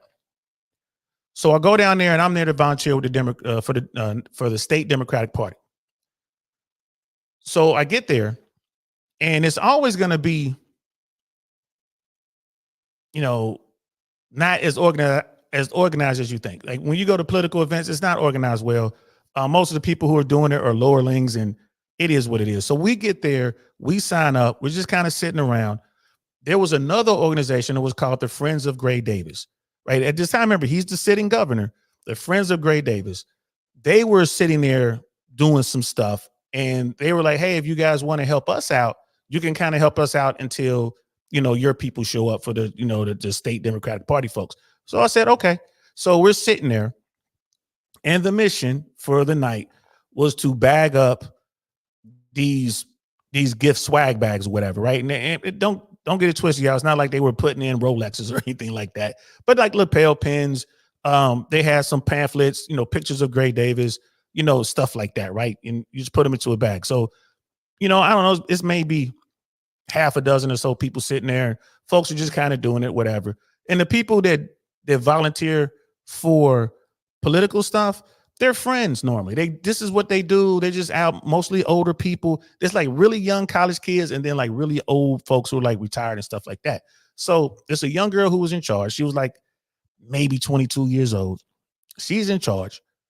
And they gave her a bunch of people. Like first it was just a handful of us, and then a whole bunch of folks showed up. And she's sitting there, and she doesn't know what to do, how to handle it. So I just sat there next to her, stood there next to her, and I said, hey, you might want to do kind of like a production line sort of thing, right? So just start there and pass the bag down, and everybody throws in their items. Just put the items in front of people on the table, and they throw in the one items, and at the end of the table, the bag will be completed, and you just have them put them in boxes. Oh, that's a great idea. So she set it up. So I'm sitting there and watching her do everything. So she's in charge, and I'm like her first sergeant, right? I'm just kind of, some other things, small fires will pop up, and she got to the point where she would turn to me and ask me what I thought, and I would, give her, might want to do this, you might want to try this, or this, or you might want to do this, or this. And she's like, okay, thank you. And she would just give her two options. She would choose one of the options. She's getting it done. So it got to a point where she got even more people, and she was going to split the group up. She was like, I'm going to split this up into two separate lines so we can get two separate things going, get twice as many bags full. And she's going about how to split it up. And I was like, that's a good idea. Just make sure that you keep the people who are here together in the same group. Don't split them up and put them in separate groups. They might leave and go home if they can't sit next to their friends. Oh, I didn't think about that. Thank you so much. And by this time, it was other people trying to chip in and say stuff, but she wasn't listening to them. She was listening to me. So by the end of the night, she came over to me and she thanked me. She gave me a hug. She was kind of hot. I ain't gonna lie to you, man. She was a little cutie, but I wasn't there for that, right? Like I said, you gotta be able to say no to dimes. Sometimes I wasn't there for that. She gave me a hug. She's like, I just want to thank you so much. Man, you really helped me out. You taught me so much. And over the night, we've been talking. She knew I was former military. She knew I was an air traffic controller currently. And she knew my story. And she gave me a lapel pin, right? And it was like the Friends of Gray Davis lapel pin. And apparently those were hard to get. And I had this lapel pin. And years later, I'm in a I was in a deposition, a court deposition for something that happened at work. And I was wearing a suit and I had that lapel pin on. And the lawyers from both sides of the deposition kept asking me about, what's that pin you're wearing? Like, oh, Friends of Gray Davis, political thing. And they asked me to take it off. Can we see it? They took pictures of it, bro. It was the weirdest thing. And I'm thinking like, what the hell? That lapel pin got me into so many organizations, like into events and stuff, into the VIP areas, just because I had it on. How did I get that lapel pin? By helping out the young woman who was on her first mission with the Friends of Gray Davis, volunteer group or whatever. This is what you need to do with these type of groups. You need to get yourself in a situation, find out where you can be valuable, add value, and watch how fast they shoot you up to the top. Little shorty put me on. I didn't even realize it. It was years later before I figured out how much she hooked me up. And I had a number and everything. I lost touch with her. It was what it was. She's probably sitting in Congress right now somewhere. I could probably get a job. I should go through my cards and see if I can find her card from so many years back. But this is what you do when you get into these organizations, man. You add value, you find out who's in charge, and you help them shine. So all that to say that, Brother Kong right here, all he had to do was find out who was taking care of business, who was running what, showed value, added value to that person, and they would have pushed him right up to the front. And before too long, he'd have been sitting right there next to Andrew and Tristan. That's all he had to do. But instead of putting in that little bit of work, he wanted it to come to him without working. He's sitting there. I can't believe everyone's drinking sparkling water and smoking the same cigar as Andrew Tate, and they're calling him commander in chief or whatever they were calling him. None of that would have bothered me. None of it. So even if I get to these other levels, what if it just gets worse and worse and worse, and it's like shit that doesn't sit right with me?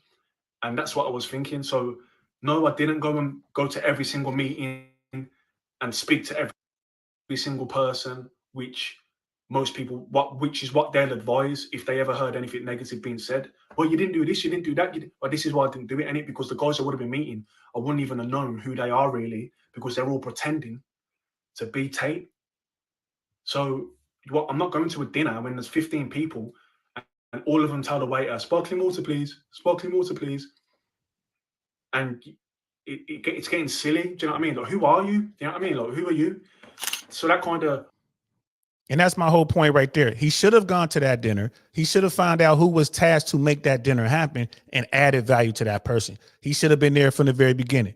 Hey, bro, or I guess because he's English, bruv, oi, bruv, I can help you with that dinner. I can help you set that up. I know a great place is going to give us a good deal. I know a place is not going to charge us a holding fee for the reservation because, if you have reservations over 20, they normally charge you more money up front or whatever. I can get you around that. I would have worked with that person. Whoever was in charge of putting that together, I'd have been right next to them, making it happen, putting out fires, right? And when it was all said and done, they would have been like, yo, who put this together? Hey, it was, yo, my man Kong helped me out, bro. It was us. And I would have came in there looking sharp. Right, where everyone else is getting their sparkling water, I've been in there with my cognac, sipping on my cognac, smoking on my Rocky Patel. Right, and it's like, oh, you smoke Rocky Patels? Well, I smoke this. That's good, man. You know what I mean? But I smoke this, brother. And cheers to a good event. I'm the go-to guy, man. I can take care of things. That's what I do. I'm the fixer. Just call me Wolf. Some shit like that, bro. You say some fly shit, and they're gonna be like, oi, you know what I'm saying? Where's Kong? Let's get Kong on this, bro. bruh, where's Kong? You know what I mean? We're coming to London. Make this happen. We want to do another event. That's how you move forward, right? That's how you set yourself apart from everyone else. When people come up to you and just naturally ask you questions, that's going to force everyone else like, who is that guy? We need him on our team. How come he's not in charge? That's what you want to do. I think he messed up. Brother Kong messed up right there. And yeah, you know, Brother Viking, you're absolutely right, man. Fresh to put you on, man. Like, definitely was, you know, I'm glad he was the blueprint and he's helped you do your thing and it's going to continue to grow. Miss AKA lady, if you're expecting the room to conform to you, you already have the wrong approach. Walk the room to your benefit, or work the room to your benefit, especially if you already paid for it. Facts. Get your money's worth, right? But most people don't understand this. You know, Brother Khan was expecting there to be just a bunch of high-powered dudes, multimillionaires and whatnot, and he was just going to get plugged right in. And that's not how it works all the time. That's not how it works. Halted me and stunted my growth as far as getting involved and being more vocal in there, because I was just kind of irritated a lot of the time. Again, could be a flaw with my character and nothing to do with that organization. We're expected to work your way up, but when you first join, you are amongst guys that, you know, other guys that are just paid to be there. A lot of the guys are just Tate fans hoping they can eventually meet Tate. And a lot of them are men that are not where they want to be, not just financially, in every other aspect. And in my opinion, because of some of the ages of the guys in there, if you're younger, it's 100% acceptable. But there were some guys that were like my age and even older that were at the ground level of like self-improvement, ground level.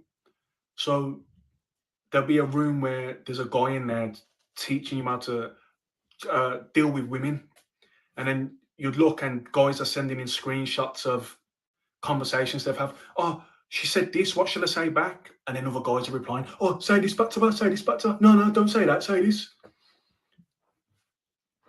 Like, probably could have utilized something like that when I was like 13, but that's not what I'm here for. So it's kind of like, again, you don't have to get involved in any of these things that's not for you. But when you're seeing it every day, it's just kind of like ground level stuff. And you know, it's a lot of money.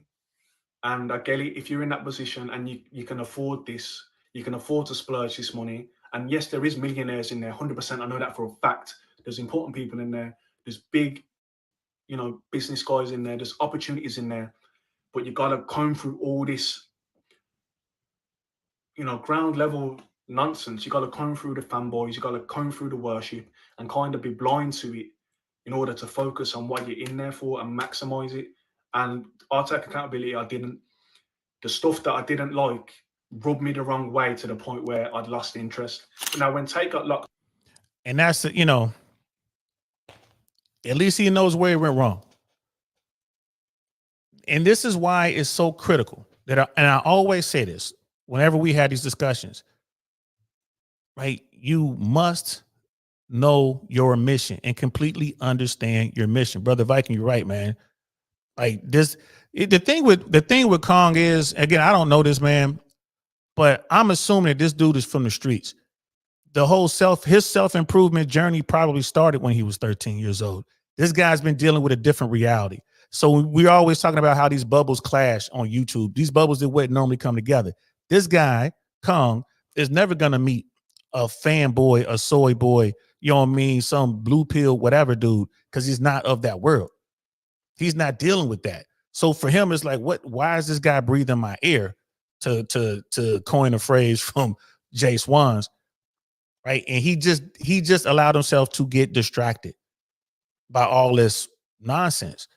He just said it like, bro, there are top tier guys in there. There are multimillionaires in there. There are top tier business dudes in there. So Brother Kong failed in his own mission to get there, to get where he wanted to be. So he wasted the $5,000 or whatever he spent. That money went to waste, right? He didn't want to do it. And Cody is right. Like, dude was expecting top level guys. He was expecting a room full of dudes like him. Only difference is, okay, it's dudes like me who out here hustling, and then, you know, the millionaires. So we just gonna get out here and blah, blah, blah. No, of course you're gonna have fanboys. Of course, you're gonna have guys who don't know how to deal with women. This is the first. It might be a guy in there 40 years old, and it's the first time he's ever had a conversation with a woman in a romantic way. Might be the first time he ever got a woman to give him a kiss. So now he's in there talking to dudes who are giving him pickup artistry tips, giving him player game. You know what I mean? Giving him all this advice. Right? He's trying to look like Andrew Tate. You know what I mean? And shaved his head. He's wearing suits. Right? You see a Bugatti or whatever it is, whatever. But it's working for him. So that guy, whoever he is, spends $5,000, and now he has a girlfriend. That was his mission. Mission accomplished. It was worth every dime. But Brother Kong did not truly understand what his mission was, and like Sister Miss AKA Lady was saying, he was expecting too much, and he didn't want to put the work in. It was like, I don't want to start over again. I'm past all that. Nah, it's always a reset. Whenever you go into a new environment, it's a reset. You got to figure that shit out and move to the front as fast as you can. You know what I mean? So, yeah, and Brother Greer's like, yeah, when prices rise, people appreciate value. Sometimes they do. You know what I mean? It's like, you know, the thing with rising prices is just you want to price your product as best you can. You want to get as much as you can for your product and still provide value and have people be happy with it. But this guy right here, he says it. He was like, man, I was in there. There was dudes in there, but I got distracted by the nerds. He was locked up for like 12 weeks, and it got kind of quiet in there. But he come back and he was discussing, you know, his experience. We were all excited to find out what the fuck was going on, and he started communicating again. And then he said he was talking about how bad his experience was in his cell or whatever. And he said, look, imagine you just locking yourself in your bathroom for 8 hours. How hard that would be. You know what I mean? Picture what it was like for me in the cell. Like, you know what I mean? Okay then. And then he replied to himself a few moments later saying, by the way, I recommend all you guys try this. Try what? Locking yourself in the bathroom for 8 hours. I feel like it would be good if guys tried this type of thing. And I'll never forget this. I seen that, and you got to remember, I've been seeing grown men worship Tate, calling him chief commander, dressing like him, drinking like him, doing all this type of stuff. And I'm amongst these guys, even though I'm not doing it myself. I'm here with them. I'm associated, and it's rubbing me the wrong way. And I was sitting there, and I was in Dubai, and I was sitting with a couple of guys who weren't war room and a couple of guys who were. And I said, you see what Tate just said? I hope he's joking. That's got to be a joke, innit? And I said, look, if I see anyone who actually does that, if someone replies to that in 8 hours and says, I did it, I'm going to have to leave. And I know it's silly, and I know it's funny, and we all laughed about it, but enough's enough. And I was kind of like exhausted with the whole thing anyway. But by then I was kind of like, it's not for me. And, you know, lo and behold, I woke up the next day and a bunch of guys had already did it. Do you know what I mean? Like, I think like 10 hours had passed. And guys had already done the 8-hour shift in the bathroom. Do you know what I mean? So they must have been like, oh, shit, I'll go there right now. Chief Commander, I did it. I locked myself in the bathroom for 8 hours. Again, and, you know, Tate, nothing bad to say about Tate within that. But it's kind of like, all right, then, but you're kind of assuming that the members haven't spent no time in a jail cell. You're kind of assuming that the members haven't done longer than 12 weeks in jail. You're assuming that, you know what I mean? So it's kind of like... You see what I mean about old boy? Old boy's a street dude. He's a street guy. He came up in the streets. Of course, if Andrew Tate says you should sit and lock yourself in the bathroom for 8 hours, of course those guys are going to do it. You know what I mean? Uncle Saint ain't going to lock himself up in the bathroom for 8 hours. First of all, because I ain't going to lie to you, man. I don't need to do something like that, right? You know what I mean? To Brother Vikings point, it's like, it's not a joke, it's mental training. I've been through adversity, so I don't need to lock myself in a bathroom for 8 hours. Plus, I got a big fucking bathroom, bro. Like, if jail cells were the size of my bathroom, I don't think dudes would be complaining about being locked up as bad. You know what I mean? I got families been locked up, right? And my people told me a long time ago, it's like, bro, you want to know what it's like being locked up, man? My people said, go live in the bathroom all day long. That's it. I'm in the bathroom. That's where I'm living. It was like, my people said a week. Go sit in the bathroom for a week. That's what it's like. You know what I'm saying? And, you know, my people had a real small bathroom, bro. So, you know, I wouldn't have let this bother me. Oh boy, it's like, well, if somebody says that they sat in the bathroom for 8 hours because Tate told them to, I'm going to have to leave the group. I'm not leaving the group until my objectives have been met and my mission is accomplished. I'm not leaving a group until I got Tate's number in my phone. right? I'm one of his dudes. I'm not leaving the group until they start hollering at me. Because I'm paying for this thing. I got 12 months. And and at the end of this 12 months, I'm not going to have to pay it again because they're going to have me on their team. That should have been his mission, as opposed to being shocked that a lot of dudes are out here doing these things, the fanboys or whatnot. This is what they need, right? Who am I to knock what they need? These are guys that came from the highest of heights. They came from the other side of the tracks. These are the guys that had the good life. So, okay, maybe they do need to sit down in their bathroom for 8 hours. I'm not going to do it. You know what I mean? And you're right. Some dudes, most dudes can't be alone with their thoughts. Most people, especially in today's world, they're moving too much. They can't be alone with their thoughts. When you get locked up, right? When you are forced to sit down, that's why we say you got to sit down. When you are forced to sit down, that means you done got locked up for something. When you forced to sit down, you got to think, because you can't move. You can't leave that room. You know what I mean? You can't leave that cell. You can't leave that area. Like, they got you in an institution. They got you inside of a building. You locked in. Now you forced to sit there and you have to think about how you got there. Killer Mike talked about this. Killer Mike won 3 Grammys, I think it was, in one night, right? And got locked up that very same night over an accusation. It was a citizen's arrest. He got locked up because some security guard, I think it was a female, said that he aggressively pushed her down or something like that. And because they have some laws on the books that any person can affect a citizen's arrest, she got the police there. They walked him out of the building and locked him up. And he had to sit down. He was like, you know what? It was a good thing that I had to sit there. I sat down for however many hours it was. They, LAPD processed him and got him out of there as fast as they could. The chief of police got involved. It was a mess, but it happened. And Killer Mike was like, you know what? That's the best thing that could happen to me. He was like, I had to sit down and think and sit with my thoughts. It's not like me going into the bathroom and closing the door behind me. Right. I don't, you know what I mean? You can walk out that bathroom anytime you want. But when you get locked up somewhere, man, you hear them doors closed behind you, bro. You inside that institution with the institutional lights on or off, because sometimes they just turn them off. You sitting in there, bro, and you can't move, you can't do nothing. They done took your clothes, man. They done made you bend over, pull your cheeks apart, squat and cough. You know what I mean? They giving you, clothes, inmate clothes, and you in there with other people, man. You in there with real criminals. And you sitting there, you got to think about what the heck, how did I get here? Right? That's what Tate was talking about. But again, it wouldn't surprise me that the people who follow him, the people that the fanboys and whatnot, of course they're gonna do it. I'm glad that's all Tate is telling them to do. I'm glad he just lock yourself in the bathroom for 8 hours, like what Brother Viking said, so you can sit there with your thoughts and see what it's like. You know what I mean? I'm glad he's telling them that, as opposed to doing something wild. Right? Like some of these organizations do, some of these religions do, you know what I mean? Like some of these groups do. Encourage you to go out there and hurt other people. Tate ain't doing that. Right? But none of this would bother me. Like if Tate was in there telling people to do some stupid shit, you know what I mean? Attacking folks and all that. Now I have a problem with that. I would definitely we got a problem with this. We're gonna do something about that. But he's not. He's in there in his own way trying to help folks. Yes, he's making money, a lot of it.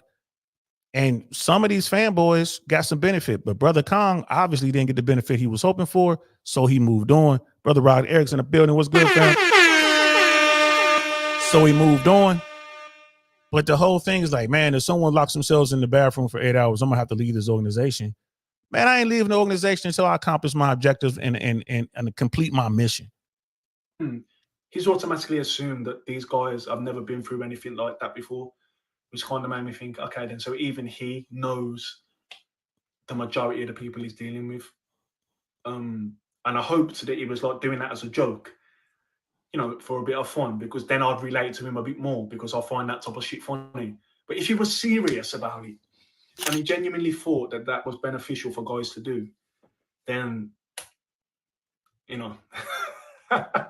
maybe it is, maybe I should try it, but that it's not for me, you know what I mean? But yeah, so that was the straw that broke the camel's back that made me decide, this ain't for me. So after that, I think like 9 months had passed, and obviously after a year, you got to renew. You ain't got to pay the full price again, but it's like a small fee just to renew. And I kind of just let it expire, and that was like a year ago now, and that's why I left. So yeah, nothing really negative to say about it. other than just wasn't for me. The guys I met in there, nothing really bad to say about the guys. Are they my type of people? Probably not. Am I their type of people? Probably not. Do you know what I mean? Again, this is not me saying I'm above anything in there. This is me saying it just wasn't for me. If I missed anything out, let me know in the comments. I might answer some questions that I, probably didn't address in this because I've just been winging this video. But yeah, that's why I left. Is it the worst place in the world? No. Let me touch on this quickly as well. There's nothing illegal going on in the war room, right?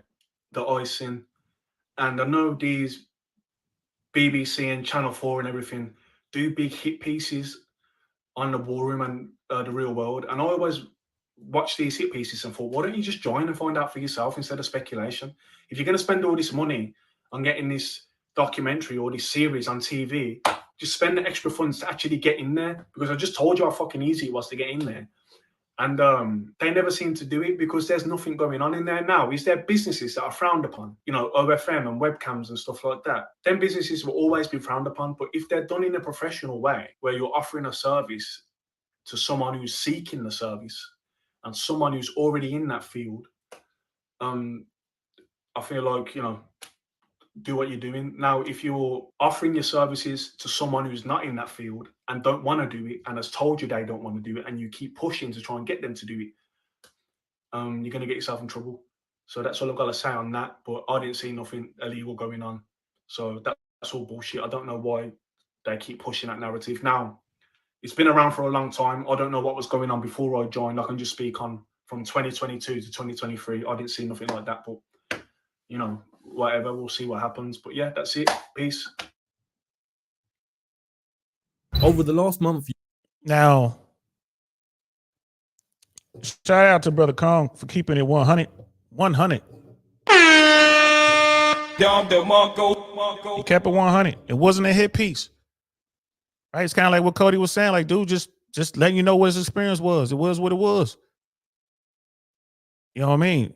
And what Brother Viking and Brother Cody was talking about, locking yourself away. It's meditation. It's just a form of forced meditation. It makes sense to those people who can't slow down. Like what Brother Cody is saying is 100% factual. People are so tied to the matrix, bro. They're so tied to their phones and social media and TV and movies and whatever that they don't even realize that they've been drawn into a separate world. I purposely will leave my phone at home sometimes to go take a walk, bro. And people will be so, well, I might miss a call. I might miss this. Like, bro, we grew up, right? Growing up in the 80s, man, through the 70s, man, we didn't have phones in our pocket, right? Be gone all day. Be gone from 6 a.m. until 9 o'clock at night. And and all you could do was call from a home phone or from a pay phone somewhere, a public phone, other people. It was no tracking. There was no text. There was no FaceTime. Right? People think that if you put your phone away, that the whole world would collapse or something. No, it won't. So what Tate was telling these dudes to sit in the bathroom for 8 hours. Okay, I'm not doing that. But I have my own way of meditating. I have my own way of unplugging. Right. And the fact that Brother Kong said it right there. There's nothing illegal going on. He was like, I don't understand why the media just don't pay to get into the war room and see what's going on. They did. You don't think Vice had people in there? You don't think the BBC and all these other news affiliates, you don't think that there are independent people out there who make stories like, like Associated Press? They are in the war room. Of course they paid the money and went in there. Of course they know there's nothing going on illegally. But they still need to sell the story. What they come back and say, well, they call him the commander. Oh, they call it a cult. They call themselves a cult. Oh, what are they doing in there? Nothing. They're drinking sparkling water and smoking cigars and paying money for learning how to read body language. And they're asking each other how to talk to girls. Well, what else? There has to be some trafficking going on in there. There has to be this and that. No, not with this lot. None of that's going on. But they need a bad guy. Right? They need a bad guy, and Trump is the bad guy.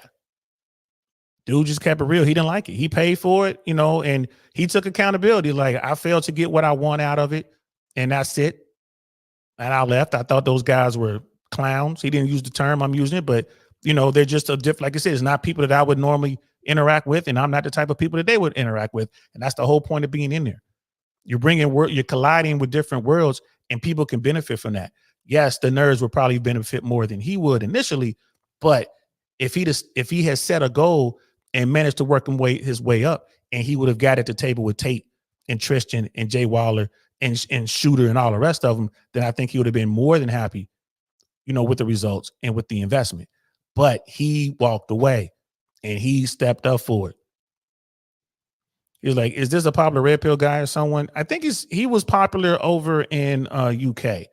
His page is popular. If you want to go check out his page, let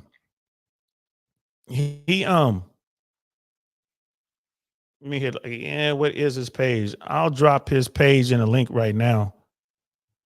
But LXN Lima X-ray November, LXN Kong. That's what he calls himself. He has around 42,000 subscribers. Definitely in the RP world, 100%. I'll drop his link here so you can check him out, sis. And I'm gonna put it in the description as well below. But you can check out some of his stuff. He's like a red pill guy. Came up from the streets. He was just making money and doing his thing. He was all in on our Andrew Tate stuff. But it is what it is. Yeah, brother Cody's like, facts. I run away from my phone all the time. Like, yeah, bro, so you got to do it. And I have a child. I'll leave my phone and I'll go take a walk, come back. And sometimes you miss calls from the school. Sometimes you miss calls from family or whatever. They'll send text messages or whatever. And you hit them back like, yeah, I was out taking a walk. I'm back now. I'm about to go take care of this. I'm about to take care of that, whatever the case may be. Yeah, touch grass, breathe unfiltered air, be still. Absolutely. Absolutely. You know what I mean? I tend to stay out of nature down here because we're close to the Everglades and there's a lot of critters down here. So I don't want to get attacked by some alligator or something, even though I'm walking around with my pistols. And lately I've been carrying the 45 ACP, but you know what I mean? That's not a double stack. It's only got so many bullets. So I stay away from nature, but I'll take a long walk and, urban hike, go walk for a couple hours, come back and get back to business. And people are like, well, how can you leave your phone for 2 hours? It's like going to bed. You sleep for 8 hours. Some people take naps in the middle of the day for an hour or so. It's the same thing. You're unplugged, you sleep. You can't answer the stuff. It's the same thing. Just leave your phone, go away and come back. You know what I mean? Go away and come back. But the media needs a bad guy. So is Andrew Tate losing his reach? I think it's fair to say that might be true. Everything goes up and then everything comes down. There's going to be a new flavor of the month. Andrew Tate and Tristan, they have other issues that they got to sort out. So they can't commit the same amount of energy and time, and they can't show up, right? These guys are paying to be in the war room so they can have access to the guy. They can't leave Romania. So if you got a guy in a war room who's in California, right? He has to fly all the way to Romania to go to an event with Tate there. And before they couldn't do that because they were under house arrest. And I'm sure Tate's not going to invite these dudes into his home. Right. So I do believe that Andrew Tate's reach is going to start to subside a little bit. Right. And it's not a hit on him. It's just people are out there and they've seen it and there are other options for them. Some of these guys that get in there, they'll start doing the self-improvement stuff. They'll start their journey. And it's like, okay, I don't need to pay to be in the war room. I'll just go to certain events. I've made connects inside the war room. So I'm going to continue to improve myself. And then, when the Tates are out and about, maybe next time they're in Dubai, when they're able to travel again, I'll go over to the big party in Dubai, and just do it that way. So, yeah, I think that you'll probably start to see a reduction in the amount for the war room. It'll probably quietly start going down. Yeah, it's $5,000, but, if you join within the next 15 minutes, we'll give you 50% off sort of thing, right? Because it's a product that's being sold like any other product. And as the demand for access to Tate kind of continues to dwindle, the price that you could demand is going to go down along with that. It's all part of business, right? And then, Tate will sort out this thing in Romania. He'll sort out whatever's going on in UK. And then once he's free of all that, he'll rebrand himself and him and his brother come back strong, and you'll probably have that. But yeah, I think it's fair to say that Tate is losing some reach.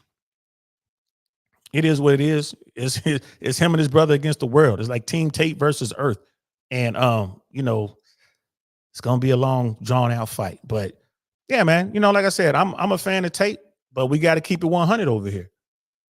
This is how it is. I'm rooting for Tate. I look forward to him beating this case in Romania. That's going to get thrown out pretty soon, I believe. And then whatever's going on in UK, I don't think that's going to amount to much, right? And then he'll be free to come out and rebrand himself, and I look forward to seeing what that looks like. I'm pretty sure he'll do a world tour, right? Yeah, I'm pretty sure we'll see him over here in the States at least one more time. He'll do Fresh and Fit and all the other podcasts, he and his brother, and then they'll go back to Dubai and probably just set up shop there. I doubt if they'll continue to live in Romania. You know what I mean? I'm pretty sure they got properties wherever, they can go wherever, but pretty sure they won't be living in Romania. It is what it is. And Brother Cody is right. Like, yeah. He will need to go back to the original messaging if he wants back up. Election soon though, so I'm sure he will start again soon. Yeah. He just has to sort out this legal stuff in Romania and then the UK. Once he sorts that out, I think he'll be all right. And I'm pretty sure he won't make any more missteps. I'm pretty sure he made some missteps. Obviously, he wouldn't be in a situation now if he didn't. So learn from those mistakes, get back out there, get back on the media train and doing Pierce Morgan, Fresh and Fit. He'll probably do like whatever podcast, maybe whatever is hot. I'm pretty sure he would do, get back out there. And then who knows what he will do on top of that. Could you imagine if they made a movie? You know what I mean? Like, could you imagine? They're already rock stars, bro. Could you imagine if they made movies and became proper Hollywood stars? Man, look, there you go, Brother Tate. You can have that. That's a gift from DL saying to you. Y'all should go ahead and make a movie, bro. Holla at your boy. Y'all hit me up. There's my Instagram below. Tell the Taste to hit me up. I got the writers. I got the perfect story. I got the perfect script for you guys. I got one already in existence, but if you want us to write you one, we can do that as well, because that's how I add value. So we'll see. I'm curious to see how it works.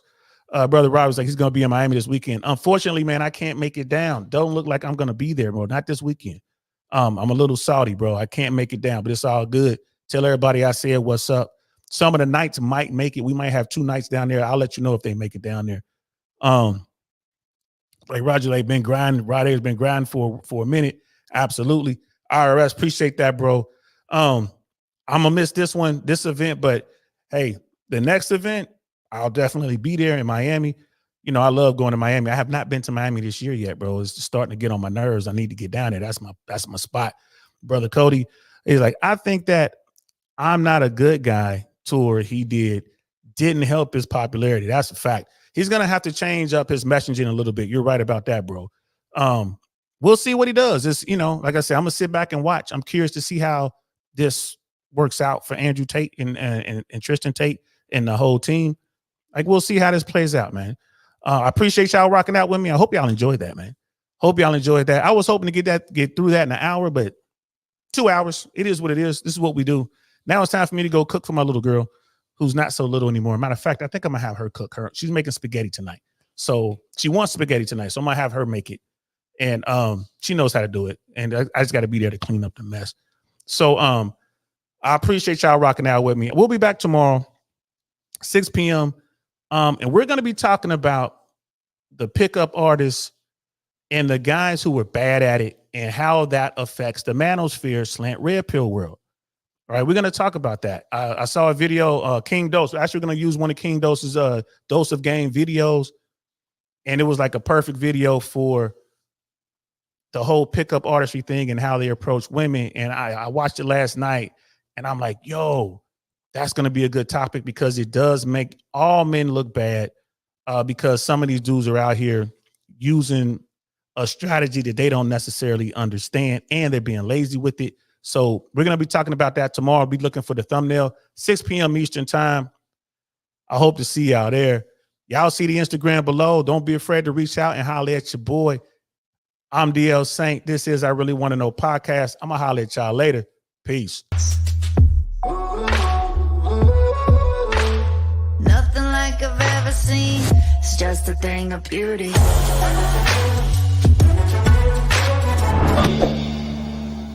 Darn, that's the end.